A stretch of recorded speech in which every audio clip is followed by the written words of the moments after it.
Peaceful protest March అని చాలా శుద్ధపూసలాగా చెప్తూ ఉన్నారు. బ్రిక్స్ లాంటి కార్యక్రమం జరుగుతున్నప్పుడు ఇక్కడ ఇలాంటి గొడవలు ఎందుకు చేయాలి? బొద్దింకలు ఒక ప్రకటన అయితే చేశాయి, మేము మరో ఉద్యమానికి సిద్ధమవుతున్నామని చెప్పి.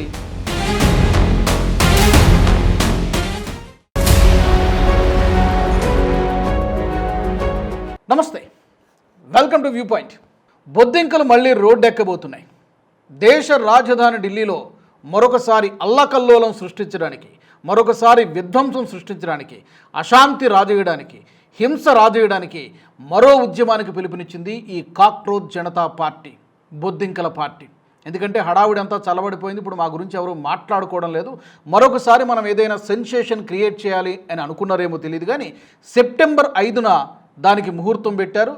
సెప్టెంబర్ 5వ తారీఖున మేము ఢిల్లీ వేదికగా, ఢిల్లీ రాజధానిలో మేము ఉద్యమం చేయబోతున్నాం అని చెప్పి తాజాగా ప్రకటించడం కూడా జరిగింది. ప్రకటన చూసిన తర్వాత చాలామంది బొద్దింకలపై ఇప్పటికే ఏ రాష్ట్రానికి వెళ్ళినా కూడా ఈ స్కూల్ టీక్ కరో అనేటువంటి ఒక క్యాంపెయిన్ తీసుకున్నారు. ఎక్కడికి వెళ్ళినా కూడా వీళ్ళకి చెంపదెబ్బలు పడుతున్నాయి, తరిమి కొడుతున్నారు, చింతరువులు పట్టుకుని మరి కూడా గ్రామం దాటేదాకా కూడా తరిమి కొడుతున్నారు.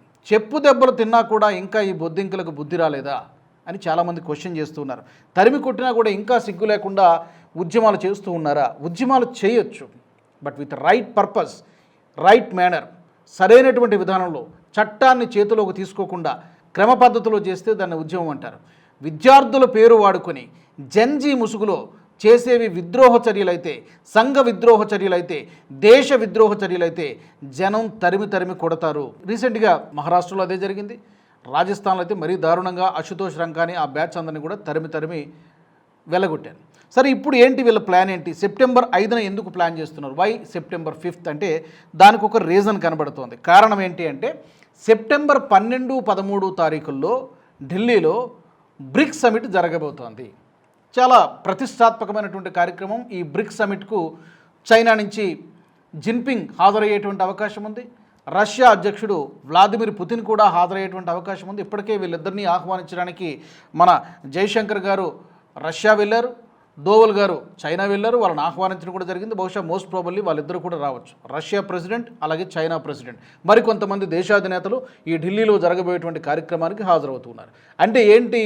ఈ సెప్టెంబర్ 5న ఈ ఉద్యమాన్ని మొదలుపెట్టి దీన్ని కొనసాగించి 12, 13వ తారీఖు వరకు కూడా ఈ ఉద్యమాన్ని మరింత తీవ్రతరం చేసి, ఏ విధంగా అయితే జంతర్ మంతర్లో 30-40 రోజుల పాటు ఈ నీట్ ఎగ్జామ్ అంశాన్ని వాడుకొని ఎలాగైతే జంతర్ మంతర్ దగ్గర హడావిడి చేశారో, పోలీసులు 250 మంది పోలీసులకు దెబ్బలు తగలడానికి కారణభూతులయ్యారు, మహిళా జర్నలిస్టుల పట్ల అసభ్యంగా ప్రవర్తించడము, పబ్లిక్ ప్రాపర్టీని డ్యామేజ్ చేయడము, ఇవన్నీ జరిగిందో మనం చూసాం. దేశం మొత్తం చూసింది, ప్రపంచం మొత్తం చూసింది. అదేవిధంగా మరొకసారి ఢిల్లీ వేదికగా మరొక విధ్వంసం సృష్టించడానికి బొద్దింకలు తయారవుతున్నట్టుగా కనబడుతూ ఉంది. అంటే భారత ప్రతిష్టను, భారతదేశం యొక్క పరువును గంగలో కలిపేయడానికి, భారత పరువు తీయడానికి అంతర్జాతీయ సమాజం ముందు వీళ్ళు కంకణం కట్టుకున్నట్టుగా కనబడుతోంది. ఎందుకంటే అంతర్జాతీయ కార్యక్రమం, బ్రిక్స్ లాంటి కార్యక్రమం జరుగుతున్నప్పుడు ఇక్కడ ఇలాంటి గొడవలు ఎందుకు చేయాలి?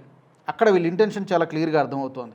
గతంలో మనం చూస్తే పార్లమెంటు సమావేశాలు జరిగినప్పుడే కరెక్ట్గా ఈ హడావుడి అంతా కూడా జరిగింది. పార్లమెంటును ముట్టడించడానికి కూడా చాలా ప్రయత్నం చేశారు. ఊరుకుంటారా పోలీసులు? డెఫినెట్గా ఊరుకోరు. దానికి యాక్షన్ తీసుకున్నారు, లాఠీచార్జ్ జరిగింది. చట్టాన్ని చేతిలో తీసుకుంటే ఎవరైనా ఒకటే, సమానమే. సో ఇక్కడ కూడా అదే జరుగుతోంది. సో ఏంటి సెప్టెంబర్ 5న వీళ్ళ ప్రధానమైనటువంటి కార్యక్రమం ఏంటంటే పీస్ఫుల్ ప్రొటెస్ట్ మార్చ్ అని చాలా శుద్ధపూసలాగా చెబుతూ ఉన్నారు. కానీ జంతర్ మంతర్లో జరిగింది ఏంటి? పీస్ఫుల్గానే జరిగిందా ప్రొటెస్ట్ కార్యక్రమం? ఎంతమందికి గాయాలయ్యాయి? ఎంతమంది విద్యార్థులు, పాపం అమాయకులైనటువంటి విద్యార్థులు వీళ్ళు ఉసుగొలిపితే, రెచ్చగొడితే వాళ్ళ రోడ్డు మీదకి వచ్చి పోలీసుల చేత లాఠీ దెబ్బలు తిన్నారు. వీళ్ళు ఏసీ రూమ్లో కూర్చున్నారు, 5 స్టార్ హోటల్స్లో ఎంజాయ్ చేశారు, పార్టీలు చేసుకున్నారు, పబ్బులకి వెళ్ళారు. బట్ అమాయకులైనటువంటి కొంతమంది విద్యార్థులు వీళ్ళ కారణంగా లాఠీ దెబ్బలు తిన్నారు. దీనికంటే మించి 250 మంది పోలీసులు, కొంతమందికి ఫ్రాక్చర్లు అయ్యాయి, కాళ్ళు చేతులు, కొంతమందికి తలగాయాలయ్యాయి. మీరు వీటన్నిటికీ నైతిక బాధ్యత లేదా? పీస్ఫుల్ ప్రొటెస్ట్ జరుపుతామంటే నమ్మేవాళ్ళు ఎవరు? ఢిల్లీలో జరిగి ఉంటే నమ్మేవాళ్ళేమో. ఢిల్లీలో జరిగింది పీస్ఫుల్ ప్రొటెస్ట్ కాదు. సో మరొకసారి ఇక్కడ కూడా అదే చేయబోతూ ఉన్నట్టుగా ఉన్నారు.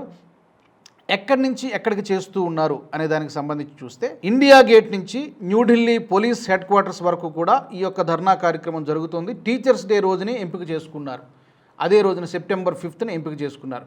ఎవరు ఈ మార్చికి ఈ ఆందోళనకు నాయకత్వం వహిస్తారంటే ఈసారి ఈ బొద్దింకల బ్యాచ్తో పాటు నీట్కి సంబంధించినటువంటి ఘటనలో కొంతమంది ఎవరైతే సూసైడ్ చేసుకున్నారో ఆ మరణించిన విద్యార్థుల కుటుంబాల సభ్యులను కూడా పిలిచి జూలై 20న ఈ సంసద్ చలో కార్యక్రమంలో ఎవరెవరైతే పాల్గొన్నారో, పోలీసుల చేత లాఠీ దెబ్బలు తిన్నారో వాళ్ళ కుటుంబ సభ్యులను కూడా తీసుకొచ్చి దీంట్లో కలిపి ప్రభుత్వం మీదకి రెచ్చగొట్టేటువంటి ప్రయత్నం చేస్తున్నట్టుగా కనబడుతుంది. విద్యార్థులు మరికొంతమంది దేశవ్యాప్తంగా నేహా బోరా లాంటి వ్యక్తులు వీళ్ళందరూ కూడా మరొకసారి దేశ రాజధాని ఢిల్లీలో ఒక ఇంటర్నేషనల్ ఈవెంట్ జరుగుతూ ఉన్నప్పుడు ప్రభుత్వాన్ని బద్నాం చేయాలి, భారత్ యొక్క ప్రతిష్టను దిగజార్చాలి, ఇదంతా కూడా టార్గెట్గా చాలా స్పష్టంగా కనబడుతూ ఉంది. ఈ కాంట్రవర్సీ ఎక్కడ స్టార్ట్ అయింది? సీజేపీ గతంలో నీట్ ఎగ్జామ్ పేపర్ లీకేజ్కి సంబంధించి ఒక్క రోజుకని పర్మిషన్ తీసుకుని 36 రోజులు దాదాపు 40 రోజుల పాటు కొనసాగించారు. అయినా కూడా పోలీసులు ఏమీ అనలేదు. ఎప్పుడైతే పార్లమెంటు ముట్టడికి పిలుపునిచ్చారో, ఎప్పుడైతే సంఘ విద్రోహ శక్తులు, టెర్రర్ మాడ్యూల్స్, నేరస్తులు, నేర చరిత్ర కలిగినటువంటి సుమారు 2800 మంది అక్కడ ఆ గుంపులో చొరబడి అక్కడ పెట్రోల్ బాంబులు వేయాలని చూశారో, ఐఈడీ బాంబులు ప్రయోగించాలని చూశారో, అక్కడ బాంబు పేలులు జరపాలని చూశారో, జర్నలిస్టులపైన మిస్బిహేవ్ చేశారో, పోలీసులపై లాఠీచార్జ్ చేశారో, అప్పుడు ఈ విధ్వంసం గలాట ఇదంతా జరిగింది. పీస్ఫుల్గా ప్రొటెస్ట్ చేసిన రోజులు కూడా పోలీసులు ఏమి అడ్డుకోలేదు, రూల్స్ ఫాలో కాకపోయినా కూడా పర్మిషన్ ఇచ్చారు. సో ఇప్పుడు సీజీపీ ఏం చెబుతోంది, బొద్దింకల పార్టీ ఏం చెబుతోందంటే పెండింగ్ డిమాండ్లను పరిష్కరించాలి. మొదటిది ఏంటి, నీట్ లీకేజ్కి సంబంధించి ఎవరైతే చనిపోయినటువంటి విద్యార్థుల కుటుంబాలకు పరిహారం ఇవ్వాలని చెప్పి డిమాండ్ చేసి ₹1 ఎక్స్గ్రేషియా ఇవ్వాలని చెప్పి చెప్తున్నారు. రెండోది ఎఫ్ఐఆర్లను విత్డ్రా చేసుకోవాలని చెప్తున్నారు. ఇప్పటికే దీనికి సంబంధించి ప్రభుత్వం ఒక క్లారిటీ ఇచ్చేసింది. ఏంటంటే విద్యార్థులను మేమేమి కేసులన్నీ కూడా విత్డ్రా చేసేసుకుంటాం, కానీ ఎవరైతే నేర చరిత్ర కలిగినటువంటి వాళ్ళు ఉంటారో వాళ్ళని మాత్రం విడిచిపెట్టేటువంటి ప్రసక్తి లేదు. దీనికి సుప్రీంకోర్టు కూడా మద్దతు తెలిపింది. నార్మల్ స్టూడెంట్స్ని వదిలేయండి, బట్ క్రిమినల్ బ్యాక్గ్రౌండ్ ఉంటే మాత్రం డెఫినెట్గా వదిలిపెట్టేటువంటి ప్రసక్తి లేదు. కోర్టు చెప్పింది, ప్రభుత్వం కూడా చెప్పింది, ఇప్పటికే క్లారిటీ ఇచ్చేసింది. ఇక మూడోది, పోలీసు చర్యపైన బాధ్యత తీసుకోవాలి. జూలై 20న జరిగిన సంఘటనలపైన Delhi police rapid action force నుంచి మాకు క్షమాపణ కావాలని చెప్పి. నిజానికి క్షమాపణ చెప్పాల్సింది ఢిల్లీ పోలీసులు కాదు, ర్యాపిడ్ యాక్షన్ ఫోర్స్ కాదు. వీళ్ళు పోలీసు సిబ్బందికి, ఢిల్లీ పోలీసులకు క్షమాపణ చెప్పాలి. వీళ్ళ వల్ల జరిగినటువంటి విధ్వంసానికి ఈ బొద్దింకలన్నీ కూడా లెంపలేసుకొని కేంద్ర ప్రభుత్వానికి, కేంద్ర హోంమంత్రిత్వ శాఖకు క్షమాపణ చెప్పాలి. ఎంత నష్టం జరిగింది, ఎంత విధ్వంసం జరిగింది, ఎంతమందికి గాయాలయ్యాయి, దీనికి నైతిక బాధ్యత లేదా? ఇక్కడ టెర్రర్ మాడ్యూల్స్ కూడా బయటపడ్డాయి. పంజాబ్లో 9 మంది అరెస్ట్ చేశారు. మరి వాళ్ళకి మీకు లింక్ ఏంటి? అసలు మెటా సంస్థకి ఎందుకు ప్రమోట్ చేసింది ఈ కంటెంట్ని? మరింత అల్లర్లను రెచ్చగొట్టడానికి మెటా సంస్థ ఎందుకు ప్రమోట్ చేసింది? మెటా సంస్థకి సీజేపీకి ఉన్నటువంటి లింక్ ఏంటి? ఇవన్నీ కూడా ప్రభుత్వం కనుక ప్రూవ్ చేస్తే డెఫినెట్గా ఈ బొద్దింకలందరూ కూడా జీరోలు అయిపోతారు. బట్ అది ఇంకా ఎస్టాబ్లిష్ చేసేటువంటి ప్రయత్నంలో, సాక్ష్యాలను సేకరించే ప్రయత్నంలో ఉన్నట్టుగా కనబడుతోంది.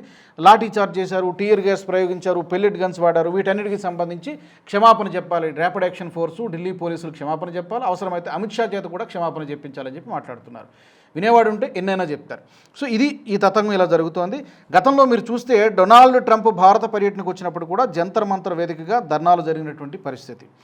తర్వాత గతంలో మీకు గుర్తుండే ఉంటుంది, ఫిబ్రవరి 20 ఇదే సంవత్సరం 2026లో ఒక ఇండియా ఏఐ ఇంపాక్ట్ సమిట్ జరిగింది.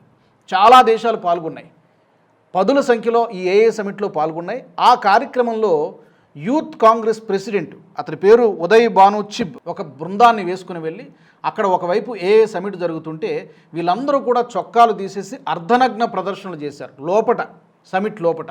అంటే దాని అర్థం ఏంటి? దానికి కారణం ఏంటి? అమెరికాతో భారత్ ట్రేడ్ డీల్ గురించి అంశాన్ని లేవనెత్తుతూ మోదీ, నరేంద్ర సరెండర్ అయిపోయారు అమెరికాకంటూ ఆ టీషర్ట్ల మీద రాసుకొని దాన్ని అక్కడ ప్రదర్శించారు. చొక్కాలన్నీ తీసేసి అర్ధనగ్న ప్రదర్శన చేశారు. వేదిక ఏంటి? ఒక ఇంటర్నేషనల్ సమిట్ జరుగుతుంది. కాంగ్రెస్ పార్టీ ఏ ఉద్దేశంతో చేసినట్టు? అది చేసిన వాడు కూడా మామూలు వాడు కాదు, all India youth Congress president Uday Bhanu Chib. మీకు ఆ విజువల్స్ కూడా మీకు కనబడతాయి నెట్లో వెతికితే కనుక. అంటే దాని అర్థం ఏంటంటే ఇంటర్నేషనల్గా, అంతర్జాతీయంగా అన్ని దేశాల ముందు కూడా భారత్ యొక్క పరువు తీసేయాలి అంటే కంకణం కట్టుకున్నారు. అప్పుడు కూడా అదే జరిగింది. డొనాల్డ్ ట్రంప్ ఇండియా పర్యటనకు వచ్చినప్పుడు కూడా అదే జరిగింది. మొన్న పార్లమెంటు సమావేశాలు జరిగినప్పుడు కూడా అదే జరిగింది. అంటే ఫోకస్ మొత్తం ఇక్కడ పడాలి. వీళ్ళ ఇంటెన్షన్ వేరే, వీళ్ళ మోటివ్స్ వేరే, వీళ్ళ ఎజెండా వేరే అనేటువంటి విషయం చాలా స్పష్టంగా అర్థమవుతోంది. రంధ్రాన్వేషణ చేయడమే వీళ్ళ పని. దాంట్లో భాగంగానే మరొకసారి సెప్టెంబర్ 5న ఈ బొద్దింకలన్నీ కూడా మరొక పెద్ద కుట్ర చేయడానికి సమాయత్తం అవుతూ ఉన్నాయి.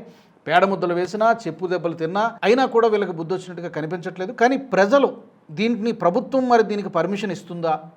ఢిల్లీ పోలీసులు పర్మిషన్ ఇస్తారా? ఇప్పటికేమైనా అప్లై చేశారా?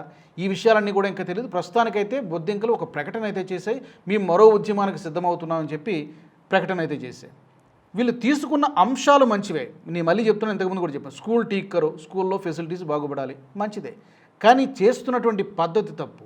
వీళ్ళ ఉద్దేశాలు రాంగ్ మోటివ్స్ ఉన్నాయి. E20 కానివ్వండి, లేకపోతే నీట్ ఎగ్జామ్ కానివ్వండి, జెన్యూన్ ఇష్యూ. స్కూళ్ళలో సమస్యలు లేవా? డెఫినెట్గా ఉన్నాయి. అడగాల్సిన పద్ధతి. నేను గూండాగిరి చేస్తాను, దాదాగిరి చేస్తాను, నన్ను ఎవరు ఆపడానికి లేదు, నేను స్కూల్లోకి డైరెక్ట్గా వెళ్తాను, నేను ఇన్స్పెక్షన్ చేస్తానంటే హూ ఆర్ యూ? నువ్వెవడవి క్వశ్చన్ చేయడానికి? నువ్వెవడవి? నీకు ఉన్నటువంటి అధికారం ఏంటి ఇన్స్పెక్షన్ చేయడానికి? నీకు అంతగా చేయాలంటే అక్కడ డిస్ట్రిక్ట్ ఎడ్యుకేషన్ ఆఫీసర్ ఉంటాడు, వాళ్ళ పర్మిషన్ తీసుకోవాలి, ప్రిన్సిపల్ని అడగాలి. మేము ఇలా చేద్దాం అనుకుంటున్నాం, మేము చూడవచ్చు అని చెప్పి పర్మిషన్ అడగాలి. వాళ్ళు తిరస్కరిస్తే ఇప్పుడు హయ్యర్ అథారిటీస్ దగ్గరికి వెళ్ళాలి. ఇదేమీ లేకుండా ఒక ముఠా మేస్త్రిలాగా, గుంపు మేస్త్రిలాగా వెనకాల 40 మంది, ఒక 50 మందిని గూండాల్లాగా వెనకేసుకుని వెళ్ళి స్కూల్లోకి వెళ్ళి అది బాగాలేదు, ఇది బాగాలేదు అని చెప్పి హూ ఆర్? నీకు ఉన్నటువంటి అథారిటీ ఏంటి? అందుకనే జనం తరిమి కొడుతున్నారు. ఇప్పుడు మరొకసారి అది అట్టర్ ఫ్లాప్ అయ్యేసరికి జంతర్ మంతర్ దగ్గర చేసినటువంటి పోరాటం అట్టర్ ఫ్లాప్ అని చెప్పలేం. ధర్మేంద్ర ప్రధాన్ రాజీనామా చేశారు కాబట్టి కొంతవరకు సక్సెస్ అయినట్టుగానే, మరి ఈసారి మరింత పెద్ద ప్లాన్ చేస్తున్నట్టుగా కనబడుతోంది. ఢిల్లీ వేదికగా భారత్ యొక్క ప్రతిష్టను, భారత్ పరువు తీయడానికి బొద్దింకలన్నీ కూడా సిద్ధమవుతున్నాయి. మరి ఈ ప్రయత్నాన్ని హోంమంత్రి అమిత్ షా గారు ఎలా హ్యాండిల్ చేస్తారు? ఢిల్లీ పోలీసులు ఎలా హ్యాండిల్ చేస్తారు? అసలు పర్మిషన్ ఇస్తారా ఇవ్వరా ఈ ధర్నాకి? ఈ విషయాలన్నీ కూడా త్వరలో తేలబోతున్నాయి. మరి దీనికి సంబంధించి ఈ సెప్టెంబర్ 5న జరగబోయేటువంటి ఈ కుట్రకు సంబంధించి మీ అభిప్రాయం ఏంటి? తప్పకుండా మీరు కామెంట్ సెక్షన్లో పెట్టండి. వచ్చే ఎపిసోడ్లో మరొక ఇంట్రెస్టింగ్ టాపిక్తో మళ్ళీ కలుసుకుందాం. జై హింద్. ఈ వీడియో మీకు నచ్చినట్టయితే లైక్ చేయండి, 10 మందికి షేర్ చేయండి. అలాగే కామెంట్ల రూపంలో మీ అభిప్రాయాలను మాతో పంచుకోండి. Nationalist hub group of channels ను సబ్స్క్రైబ్ చేసుకుని తెలుగునాట జాతీయవాద జర్నలిజాన్ని ప్రోత్సహించండి. ఈ వీడియో కింద ఉన్న బెల్ ఐకాన్ పై క్లిక్ చేయడం మర్చిపోవద్దు.